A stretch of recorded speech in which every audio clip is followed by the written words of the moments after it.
Shalom semuanya Bapak Ibu Saudara yang dikasihi Tuhan Yesus Kristus. Kita di akhir bulan Juni, tepatnya 30 Juni. Kita akan mendengarkan firman menyapa. Sebelumnya kita berdoa. Kasih karunia dan damai sejahtera dari Allah Bapa kita dan dari Tuhan kita Yesus Kristus menyertai kamu. Amin. Firman Tuhan hari ini Kamis 30 Juni 2022, tanggal terakhir untuk Juni, tertulis dalam kitab Yeremia 30 ayat 20. Saya akan membacanya, kita ikuti semua dalam hati masing-masing. Anak-anak mereka akan menjadi seperti dahulu kala, dan perkumpulan mereka akan tinggal tetap di hadapanku. Aku akan menghukum semua orang yang menindas mereka. Demikian pembacaan firman Tuhan. Nas firman Tuhan hari ini berisi pengharapan dan berkat bagi bangsa Tuhan yang saat itu masih dalam pembuangan Babel. Sesungguhnya hal itu adalah inisiatif Allah memulihkan umatnya, memutuskan rantai perhambaan di Babel, sampai pada kembalinya mereka pada ikatan perjanjian Sinai, dan utamanya kembali dalam pengampunan dan kasih setia Tuhan. Hal tersebut menunjukkan kesungguhan Allah memulihkan umat Israel. Janji yang sama Tuhan berikan kepada kita. Dia telah mengampuni kita, menyertai kehidupan kita di dunia ini. Hanya orang yang setia menerima kasih Allah yang selalu bersyukur, dan apa yang sudah sampai pada saat ini bukan karena kekuatan kita, tapi karena Tuhan senantiasa memberikannya. Bekerja. Allah yang sejak dahulu, sekarang, dan akan datang tetap bekerja untuk melakukan sesuatu dalam hidup manusia dan seluruh ciptaannya. Walaupun kadang kita tidak dapat melihat bagaimana rencana Tuhan dalam hidup pribadi, keluarga, bangsa, dan negara, namun kita dimampukan untuk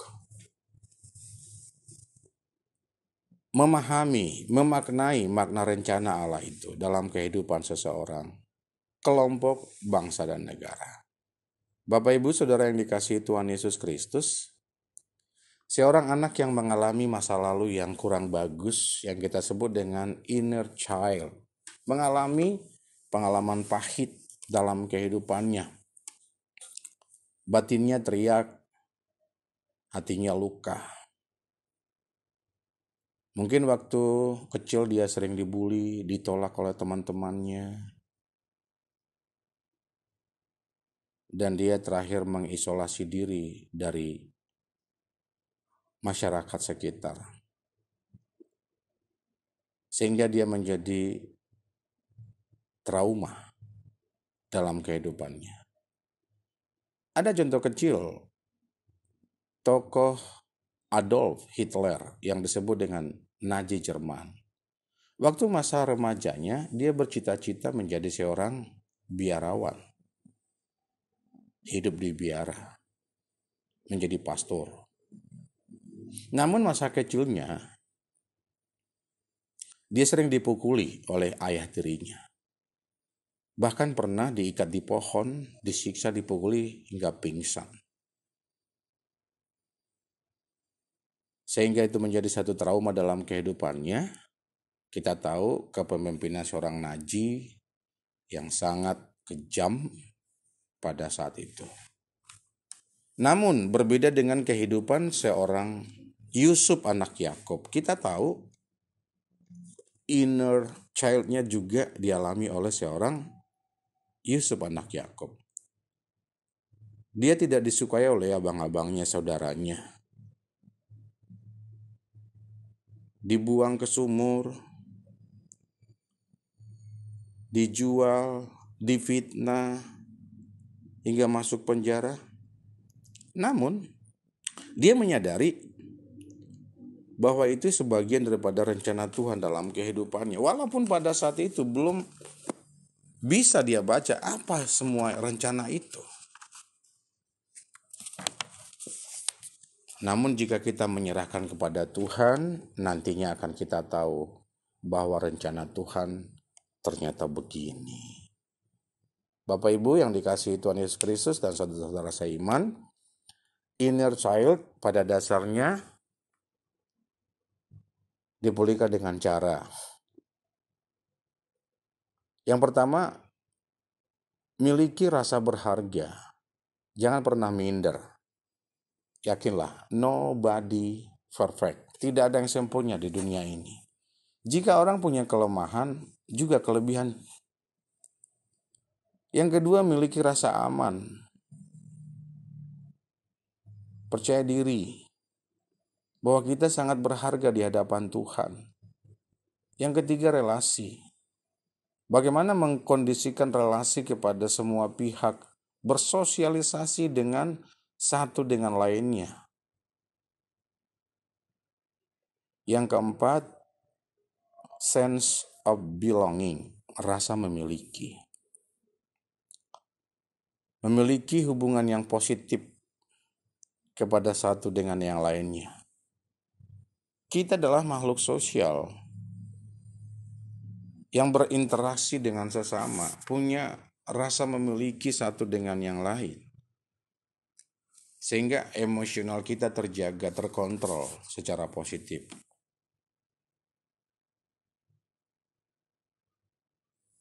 Keempat poin di atas untuk memulihkan bagaimana kita mengenali diri di masa lalu, sekarang, dan akan datang.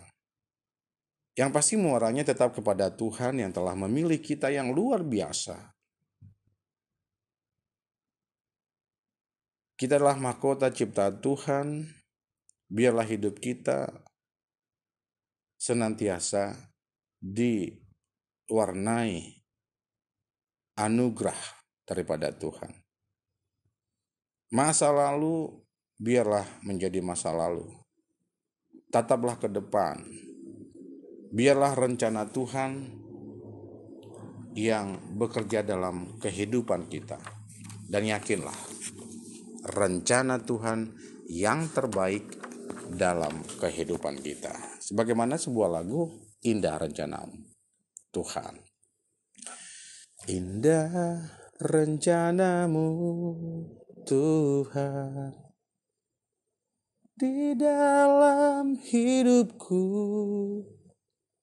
walau ku tak tahu dan ku tak mengerti semua jalanmu. Dulu ku tak tahu Tuhan, berat ku rasakan, hati menderita, dan ku tak berdaya menghadapi semua. Tapi ku mengerti sekarang, Kau tolong padaku. Kini ku melihat dan ku merasakan indah rencanamu. Tapi ku mengerti sekarang, Kau tolong padaku. Kini ku melihat dan ku merasakan indah rencanamu. Amin, kita berdoa.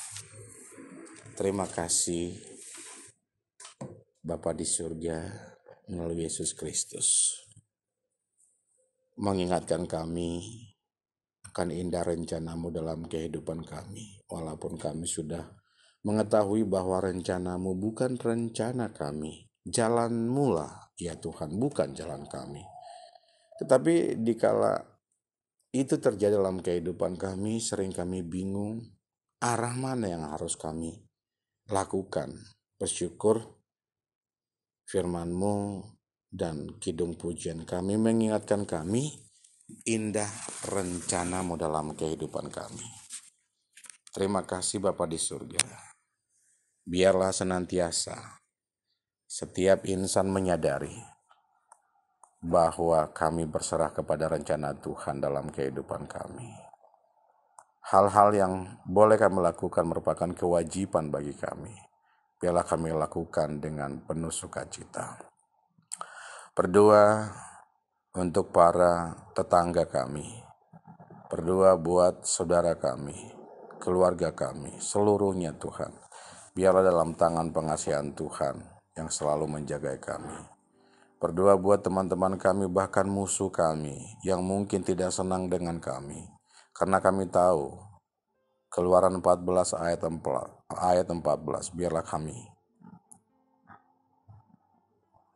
diam, Tuhan berperang, asal kami diam. Demikian kami memaknai akan firman-Mu.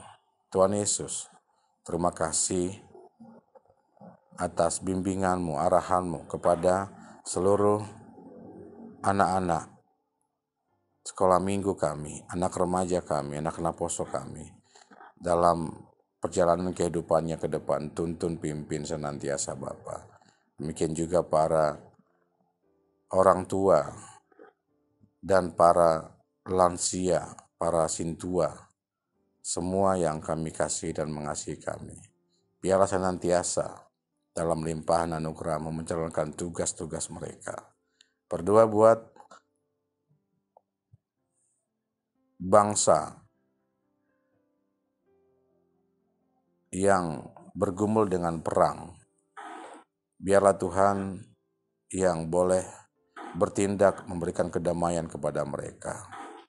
Agar senantiasa mereka menikmati bahwa kedamaian yang sungguh kami nikmati dalam kehidupan kami.